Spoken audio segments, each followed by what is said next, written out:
The Lord be with you. And also with you. A reading from the Holy Gospel according to St. Luke, the 16th chapter. Glory to you, O Lord. There was a rich man who was dressed in purple and fine linen, and he lived in luxury every day.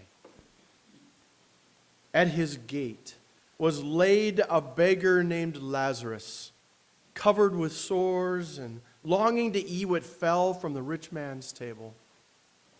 Even the dogs came and licked his sores. The time came when the beggar died, and the angels carried him to Abraham's side. The rich man also died and was buried in Hades, where he was in torment. He looked up and saw Abraham far away, with Lazarus by his side. So he called to him, "Father Abraham, have pity on me, and send Lazarus to dip the tip of his finger in water and cool my tongue, because I am in agony in these flames." But Abraham replied, "Son, remember that in your lifetime you received your good things, while Lazarus received bad things. But now he is comforted here, and you are in agony. And beside all this, between us and you, a great chasm has been set in place, so that those who want to go from here to you cannot, nor can anyone cross over from there to us." So the rich man answered, "Then I beg you, Father, and send Lazarus to my family, for I have 5 brothers. Let him warn them, so that they will not also come to this place of torment." Abraham replied, "They have Moses and the prophets. Let them listen to them." "No, Father Abraham," he said, "but if someone from the dead goes to them, they will repent." Abraham said to him, "If they do not listen to Moses and the prophets, they will not be convinced, even if someone rises from the dead." The gospel, the good news of the Lord. Praise to you, Lord Christ.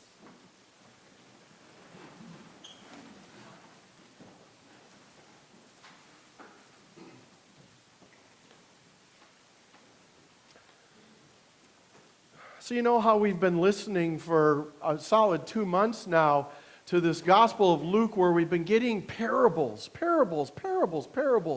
stories told and used to teach by Jesus to involve us, to unsettle us, to keep us thinking. Well, today, the story in our Gospel doesn't get presented as a parable. It appears to be a teaching directly confronting something that the Pharisees had been talking about, something that the Pharisees had been debating about, something that the early Jewish people following the Jesus event had been confronted to talk about again and again and again. What is this thing called afterlife? Is this the end? What happens after we wait? After God comes to meet us? Is there such a thing as afterlife? And here is Luke, if you remember now, 50 years after the Jesus event, 10 years after the rabbis have reformed, is teaching his community about this afterlife, contrasting the Christian understanding of life in God through Christ with what the rabbis, what the Pharisees were continuing to debate in their time. And so we're given this story today, a contrast story between a rich man and Lazarus. And you notice this contrast story falls in line with a long list of contrast stories Luke uses to teach about what it means to be a Christian. I mean, just to call to mind a few that we've heard since this summer, where Jesus is in the synagogue and he calls forth this crippled woman and heals her. And so he calls for this crippled woman to come in among the righteous leaders to show them what true mercy looks like. And then we have that story of the rebellious younger son and the resentful older brother staying at home, and how the father deals with their response to his mercy and his generosity. We have that story of the despised Samaritan stopping to help the beaten, unidentified victim on the side of the road, while the righteous priest and Levite walk by on the other side of the road. Again, what does mercy look like? And then we have that story about worrisome and distracted Martha and her attentive sister Mary, exploring what it means to be in the presence of Christ, to be in prayer, to be attentive to the people in front of us. And so here's another contrast story Luke places in front of us. A story about a rich man dressed in purple and fine linens, royally dressed, who outside his gate lies the beggar Lazarus. And there's a really interesting comparison that shows up right away. And I don't know if you picked up on this. The rich man is unnamed, which in Scripture is an invitation for you and me to think that we're him. Ouch. The rich man, unnamed, in contrast to the beggar Lazarus, who lays outside his gate. The name Lazarus means God is my help. God is my help. What was this rich man's sin? I mean, we're not told that he was a cruel man. We're not told that he abused people. We're not told that his wealth came to him on the backs of slaves or servants. All we know is that he is unnamed in contrast to the man whose help is God. Is this rich man's sin the fact that he does not see God as his help? There seems to be another aspect to this man that is placed in front of us for us to contemplate today. He doesn't see Lazarus. He doesn't see Lazarus. And you know what I think is being confronted by Luke is this idea that the Pharisees seem to be presenting, the rabbis seem to be presenting that how you are in this life is what it's going to be in the afterlife, right? How many of us have been presented with an image of heaven that is somehow remarkable, somehow unlike this experience today? Well, see, the rabbis saw it differently. They saw a connection between life with God in eternity as being connected to today intimately. So the wealthy are blessed, and the blessed, wealthy, are with God. We're not so sure about Lazarus and those who lay at our gates and are with the dogs beneath us. Is that what their eternity is going to look like? And here is Lazarus being used to flip this image around. And Luke saying to the Pharisees, what if in the afterlife, God's justice flips everything upside down? What if, in fact, your inability to see the rich man as someone who is called to share his wealth, to take care of the people in his midst, to hire out the day workers, to give them dignity through employment. What if the afterlife is a reversal? What if God's justice flips it around and Lazarus finds himself, in fact, the righteous one, sitting with Abraham, the father of our faith? What if your inability to see with God's eyes today leads you to a place of torment like Gehenna, where the fires burn forever, where there is a valley, a chasm, placed between you and the people who are truly righteous in God's sight, the vulnerable and the lost and the marginalized and the poor. Is it possible that they are closest to God's heart and sitting next to the side of the righteous Abraham?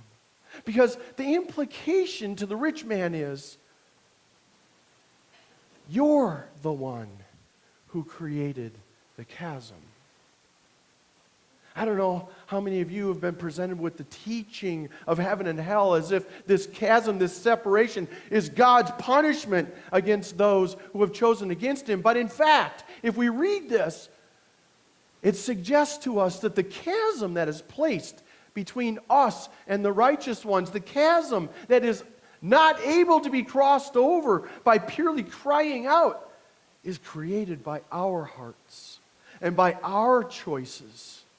And that in fact, the consequences of our choices need to be seen through the eyes of God. You know, it's clear in this story what the Pharisees thought represented in this rich man, because look at how the rich man treats Lazarus even in the afterlife. He's a servant to me, Abraham. Send him to take care of me. Send him to comfort me. He still doesn't see Lazarus, does he? He doesn't see God as his help. He wants to command. He wants to dictate. He wants to call for succor, for comfort. He wants somebody else to take care of him. And Abraham says to him, it's not like that in God's kingdom, now or in the future. And your brothers, that's nice that you care about your brothers, but let them listen to those in their midst. And this is kind of a smack at the Pharisees, isn't it? Even if somebody would rise from the dead, they won't believe. That's at the heart of that debate that's going on, isn't it? Because if the proclamation of one crucified being raised up by the love and power of God isn't enough to convince you to join the Christian community, to come and be a part of us, what will? Will the prophets? Will the law? Will Moses be able to turn your hearts to a deeper and closer relationship with God if you cannot see the love present in a man raised from the dead and who forgives his persecutors from the cross? If that story doesn't change your hearts, what will? See, you know, we're invited to think about ourselves like the rich man. We don't have to go into depression about it, okay? It's an opportunity for us to reflect on our lives, to ask ourselves truly, are there people in our midst that I don't see? How do we make someone invisible after all? Kathleen agreed that she would come up and help me answer this question a little bit today.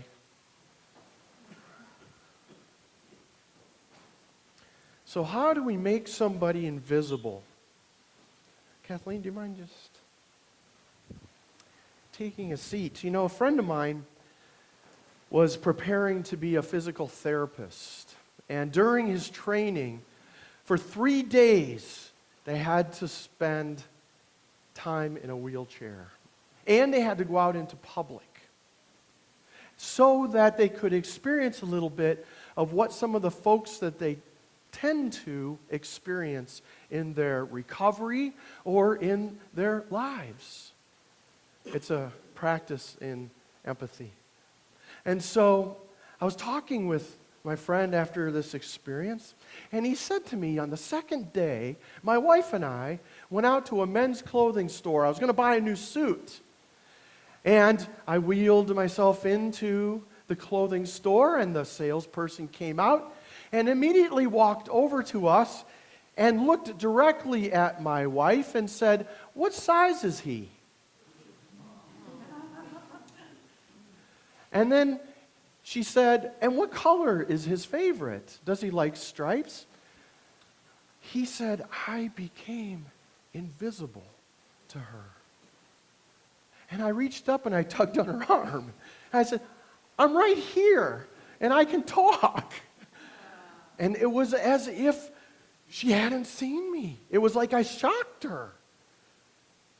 Now, I don't think that sales clerk was a bad person. But what was it in her makeup that kept her from dealing with the person in front of her simply because there was a height differential? Or because this wheelchair perhaps suggested to her some kind of an inability to be fully human? Thank you. You can go back to your seat. How do we make people invisible? It isn't always by intention, is it? I mean, I would think a lot of us would argue that we're pretty good people, all in all. I'm not like that haughty, arrogant, rich man. I see the people in my midst. In fact, I engage in charity. I help out people all the time. But I think this story makes us even less comfortable when it asks us to go the extra step and ask the question, what's the difference between charity and justice? See, charity oftentimes gets experienced as something that I choose to do. I might even be responding to the person in front of me. Justice requires us to step back and ask the question, what does this person need? And I don't just get to stand and think about it. It encourages me to look at Lazarus and ask the question, what do you need? And then to decide, can we together respond to that? See, there's a relationship in that, right? And what was the rich man guilty of? What was his sin? Lack of relationship with God and with Lazarus and with the people around him. I met a Lazarus last week here in Anamosa. I was filling my car up with gas down at the Casey's, and I heard a man very upset talking in a loud voice behind the Casey's. There was a young man and a woman sitting on the stoop, and he looked visibly upset. And I made eye contact with him because I think he realized he was loud, and I walked over and I said, "Are you okay?" And he started to just pour his story out to me. His name was Jeremy, and his girlfriend's name was Tricia, and he had just gotten out of jail. And he was so frustrated because he's doing his parole officer meetings. He's taking his medications. He's filling out job applications. He's working the system that he was told he had to work in order to get back into society. But nobody will hire him because of his gauges and his tattoos and his history. And they've been living in a tent when they're allowed to leave it set up. They're asked to move from park bench to park bench throughout the day. They're not allowed to sit anywhere for more than 20 minutes. They were exhausted. He hadn't slept in a bed in a month. He said, "I'm ready to commit suicide because I can't continue to live this way. I can't get ahead and I can't get a break. I'm so confused. I'm so frustrated. I'm so downhearted." I didn't know what to say to him at that point. I didn't know who to tell him to talk to. I didn't know what service to take him to. Sure, they've been to Haycap. Sure, we put him up at Super 8 for a night. The Ministerial Association did. But then what? Then what? We still have a depressed and angry and frustrated Lazarus at our gate. No car, no transportation. The opportunities are limited. How do I respond to that? I had nothing practical to offer him. But I said, can I, for whatever it's worth, can I pray with you? And he said, yeah. He said, God's my help. He was Lazarus. And we prayed. We prayed about the frustration. We prayed about the emptiness. We prayed that he might find a way forward. And he shook my hand and we parted ways. And I've seen them around town. They're still wandering our streets, searching, looking, the Lazarus at our gate.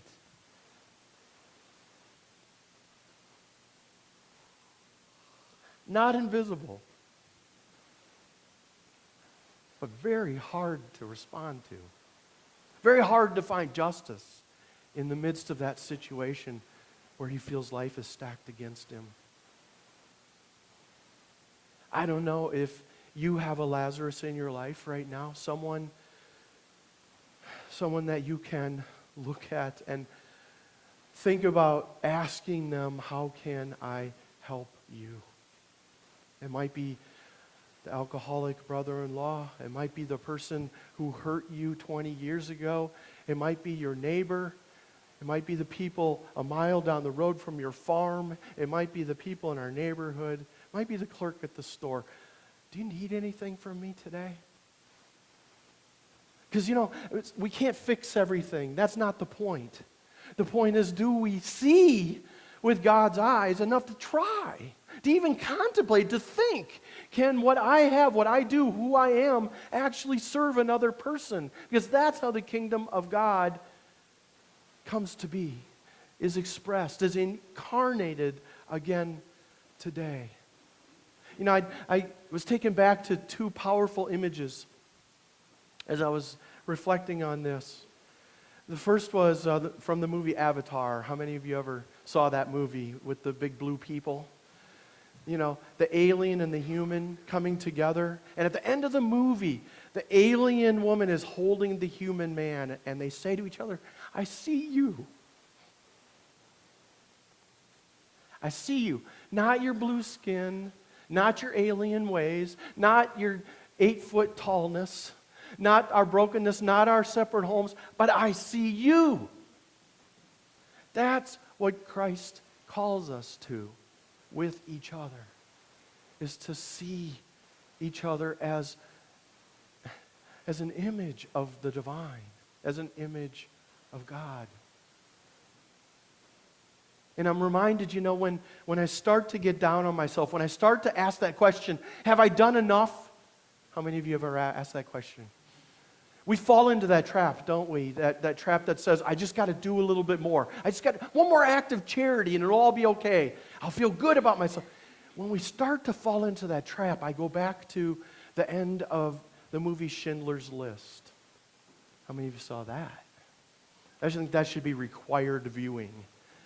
At the end of Schindler's List, this man a German, a Nazi, were part of the Nazi party, saved over 1,200 Jews from extermination. And at the end of the movie, one of the Jews, Ishak Stern, hands him a ring that was made out of the gold they had taken out of some of their teeth. And on the ring was imprinted, to save one life is to save the world entire. To save one life is to save the world entire. What that helps us to do is to keep from thinking that I've got to solve every broken part of structure out there, that I've got to take care of the whole country, that I've got to fix government, that I've got to answer all the questions. No, if I can see the person in front of me and help in a justice-oriented way, I, in fact, save the world entire. I participate in it because it's God's work. It's God's justice. To save one life is to save the world entire, empowers us to do something rather than to feel like we can't be effective or do anything. So imprint that phrase on your heart today. Practice saying, I see you, even if it's not out loud to somebody. Practice saying it in your heart. Practice being Lazarus this week, saying, God is my help. It's the only way I get through this. It's the only way I can ask the question. It's the only way I can say, I see you, is with God's help.